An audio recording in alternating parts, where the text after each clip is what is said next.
தற்போது கிடைத்த முக்கிய செய்தியை பார்க்கலாம். தமிழக அரசியலில் திடீர் திருப்பம் ஏற்பட்டுள்ளதாக தகவல்கள் பரவுகிறது. இது தொடர்பான கூடுதல் தகவல்களை தருவதற்காக நேரலையில் இணைகிறார் எமது செய்தி தலைமை சண்முகசுந்தரம். சண்முகசுந்தரம், வணக்கம். உங்க விரிவான தகவல். ராதிகா, ஒரு பக்கத்திலே திமுக கூட்டணி பலமிக்க கூட்டணியாக மாறி இருக்கிறது. தற்போது தொகுதி உடன்பாடுகள் எல்லாம் கையெழுத்தாகி வருகின்றன.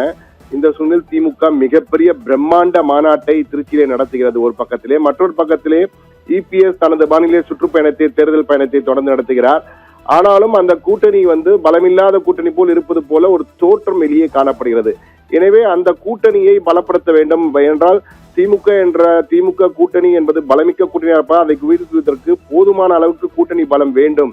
எனவே அந்த வகையில் மேலும் சில கட்சிகளை சேர்க்க வேண்டும் என பாஜக தொடர்ந்து கூறி வந்த நிலையில் தற்பொழுது பாஜக ஒரு புதிய நகர்த்தலை செய்திருக்கிறது. அரசியல் காய் நகர்த்த என்றுதான் கூற வேண்டும். அதாவது தாவேகாவுடன் தமிழக வெற்றி கழகத்தில் ஒரு கூட்டணி வைத்தால் என்ன என்ற வகையிலே ஒரு பேச்சை ஏற்கனவே தொடங்கினார்கள். ஏற்கனவே இபிஎஸ் கூட தாவேகா வர வேண்டும் என்றெல்லாம் மறைமுக அழைப்பு விடுத்திருந்தார். ஆனால் அதிமுகவை ஊழல் சக்தி என விஜய் நேரடியாக விமர்சனம் செய்ததால் அதன் பின் அதற்கான வாய்ப்பே இல்லாமல் போனது. விஜயும் தாங்கள் தனித்துதான் போட்டி என்ற வகையெல்லாம் தற்போது கூறி வருகிறார். இந்த சூழ்நிலை தான் தற்போது விஜய்க்கு அடுத்தடுத்து சிக்கல்கள் வந்து கொண்டிருக்கின்றன. அரசியலும் தனித்து வேறு யாருமே அவருடன் கூட்டணி செல்லவில்லை. தனிப்பட்ட வாழ்க்கையிலும் பிரச்சனை தற்போது பூதாகரமாக வெடித்திருக்கிறது. மற்றபடி ஜனநாயகன் படத்திற்கும் அடுத்தடுத்து சென்சார் போர்டு என பல சிக்கல்கள் தொடர்ந்து வந்திருப்பதால் அடுத்த கட்டத்திற்கு என்ன செய்வது என்ற குழப்பத்திலே விஜய் இருப்பதாக தெரிகிறது. இந்த சூழ்நிலையில் தான் பாஜகவின் சார்பிலே தூதர் ஒருவர் மூலமாக தற்போது விஜயுடன் தீவிரமாக அரசியல் உடன்பாடு ஏற்படுவதற்காக ஒரு பேச்சு நடைபெற்றுக் கொண்டிருக்கிறது. இதை முன்னின்று செய்தவர் யார் என்றால் பவன் கல்யாண். தற்போது ஆந்திர பிரதேசனுடைய துணை முதலமைச்சராக இருக்கும் பவன் கல்யாண் பிரபல தெலுங்கு நடிகராக இருப்பவர். பிரபல தெலுங்கு நடிகர் சிரஞ்சீவியின் உடன் பிறந்த சகோதரர் தான் பவன் கல்யாண். பவன் கல்யாண் மூலமாகத்தான் இந்த பேச்சு, சமரச பேச்சு தற்போது விஜயுடன் நடைபெற்றிருக்கிறது. ஏற்கனவே ஆதவ் அர்ஜுனா ராகுல் காந்தி ஹைதராபாத் வந்தபோது ஆதவ் அர்ஜுனா ராகுலை சந்திக்க சென்றிருந்ததாக எல்லாம் தகவல்கள் பரவின. ஆனால் ஆதவ் அர்ஜுனா சென்றது பவன் கல்யாணை என்ற ஒரு புது தகவல் தற்போது வைரலாக பரவி கொண்டிருக்கிறது. ஆதவ் அர்ஜுனா பவன் கல்யாணுடன் பேசியிருக்கிறாராம். பவன் கல்யாணம் சில உடன்பாடுகள் எப்படி செய்தால் இப்படி வரும், இப்படி வந்தால் இப்படி இருக்கும் என்றால் திமுக மிக பலமிக்க கூட்டணியுடன் திமுகவும் பலமான ஒரு கட்சியாக இருப்பதால் ஆளும் கட்சியாக இருக்கிறது. எனவே அந்த கட்சியை தோற்கடிக்க வேண்டும் என்றால் மிகப்பெரிய அசுர பலத்துடன் நாம் களமிறங்க வேண்டும். பொது எதிரி என்ற அடிப்படையில் தற்போது கொள்கை வேறுபாடுகள் வெவ்வேறு இருந்தாலும் பொது எதிரி என்ற அடிப்படையிலே நாம் ஒன்றாக சேர்ந்து போரிட வேண்டும். அப்போதுதான் திமுக வீழ்த்த முடியும் என்ற வகையிலே பவன் கல்யாண் பேசியிருக்கிறாராம். பிறகு பவன் கல்யாண் விஜயுடனும் தொலைபேசியில் பேசியதாக கூறப்படுகிறது. எப்படி பவன் கல்யாண் சிரஞ்சீவி அடையாளப்படுத்தியே கூறியிருக்கிறார். சிரஞ்சீவி எப்படி தனி கட்சி தொடங்கி பிறகு காணாமல் போனார். ஆனால் நான் தனியாக இருந்தாலும் கூட்டணி அமைத்தால் தற்போது துணை முதலமைச்சராக இருந்திருக்கிறேன்.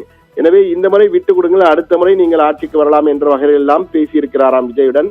விஜயும் பார்க்கலாம், ஆனால் தற்போதைக்கு விஜய் எந்த முடிவும் எடுக்கவில்லை, பார்க்கலாம் என கூறியிருக்கிறார். விஜயிடம் பவன் கல்யாண் கூறிய அந்த உடன்பாடு, ஒருவேளை தொகுதி உடன்பாடு ஏற்பட்டால் யாருக்கு எவ்வளவு தொகுதி என்பது குறித்து பவன் கல்யாண் ஒரு உடன்பாடு திட்டத்தையும் அறிவித்திருக்கிறார். அதுக்கான தகவல்கள் நமக்கு கிடைத்து அந்த உடன்பாட்டை தான் தற்போது நாம் திரையிலே பார்க்க போகிறோம். எந்த கட்சிக்கு எவ்வளவு இடங்கள், ஒருவேளை அஇஅதிமுக கூட்டணியிலே தாவேகம் வந்தால் இப்படித்தான் தொகுதி உடன்பாடு கிட்டத்தட்ட இருக்கும்.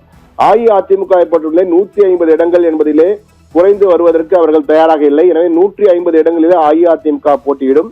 தாவேகா விஜய் சேர்ந்தால் விஜயின் விசில் சின்னத்திற்கு விஜயின் தாவேகாவிற்கு 40 இடங்கள் ஒதுக்கப்படலாம் அதிகபட்சமாக. ஒருவேளை ஜெயித்து வந்தால் துணை முதலமைச்சர் பதவி வழங்கப்படும் என்ற உடன்பாடு இருக்கும். அதே போன்று பாரதிய ஜனதா கட்சிக்கு மொத்தமாக 26 இடங்கள். டிடிவி உள்ளிட்ட சில கட்சிகள் பாஜகவின் தாமரை சின்னத்திலே போட்டியிடும் என்பதால் ஒருவேளை போட்டியிட்டால் அவர்களுக்கு, ஏனால் டிடிவி பாஜகவுடன் தான் ஒப்பந்தம் என்று ஏற்கனவே கூறிவிட்டார்.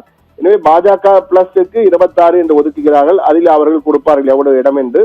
பாட்டாளி மக்கள் கட்சியை பொறுத்தமட்டிலே அன்புமணி இங்கு இருக்கிறார்.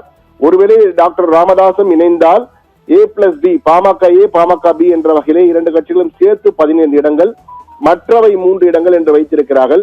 ஒருவேளை மேலும் அழுத்தம் வந்தால் இந்த அஇஅதிமுக இடங்கள் 140 குறைக்கப்பட்டு அந்த 10 இடங்களும் மற்றவர்களுக்கு கொடுப்பதற்கான வாய்ப்பு இருக்கிறது என்ற வகையில் கூறுகிறார்கள். எனவே அந்த வகையில் தான் தற்போது கூட்டணிக்கான வாய்ப்புகள் இருக்கலாம் என்று கூறப்படுகிறது. ஆனால் இதுவரை தாவேகா தலைவர் விஜய் இது குறித்து எந்த உத்தரவாதம் கொடுக்கவில்லை. தற்போதைக்கு நோ, முடியாது என்ற வகையில் தான் கூறியிருக்கிறார். ஆனால் பொது எதிரியான திமுக வீழ்த்த நம்மெல்லாம் ஒன்று சேர வேண்டும் என்ற வகையிலும் அடுத்தடுத்த அழுத்தங்கள் விஜய்க்கு வந்திருப்பதால் விஜய் என்ன முடிவு எடுப்பார் என்ற தெரியாத சூழல் தற்போது காணப்படுகிறது. எனவே ஒருவேளை இவர் தாவேகா அஇஅதிமுகவுடன் கூட்டணி என்ற வகையில் வந்தால், என்டிஏ தேசிய ஜனநாயக கூட்டணி என்று வந்தால் இது போன்ற இடங்கள் வருவதற்கு வாய்ப்பு இருக்கிறது. ஆனால் விஜய் தற்போதைக்கு எந்த பதிலும் சொல்லவில்லை, நோ என்றுதான் சொல்லியிருக்கிறார் என்பதுதான் தற்போது அங்கிருந்து வரும் தகவல், தாவேகாவின் தலைமையகத்தில் வரும் தகவல். ஆனால் அரசியலில் இன்றைய நண்பன் நாளைய எதிரி, இன்றைய எதிரி நாளைய நண்பன் என்று கூறுவார்கள். அந்த வகையில் ஏற்கனவே அஇஅதிமுகவிலே எதிர் அணியில் இருந்தவர்கள் தற்போது பங்காளி சண்டை தான், நாங்கள் ஒன்றாக இணைந்திட்டோம், ஒரு தாய் பிள்ளை என்ற வகையில் ஒன்றிணைந்திருக்கிறார்கள். எனவே எதுவும் நடக்கலாம். ஆனால் தற்போதைக்கு விஜய் என்டிஏவில் இல்லை, எதிராக தான் இருக்கிறார், மூன்றாவது தான். ஆனால் இந்த 4 முனை போட்டி என்பது 3 முனை போட்டியாவதற்கும் வாய்ப்பு இருக்கிறது. அதற்கு அவர்கள் பயன்படுத்தும் அஸ்திரம் பொது எதிரி திமுக என்ற வகையிலே நாம் ஒன்று சேருவோம் என்று கூறுகிறார்கள். ஆனால் அதற்கு வாய்ப்பு இருக்கிறதா, பொதுமக்கள் வாக்காளர்கள் ஏற்பார்களா போன்ற பல கேள்விகள் அடுத்தடுத்து வரும்.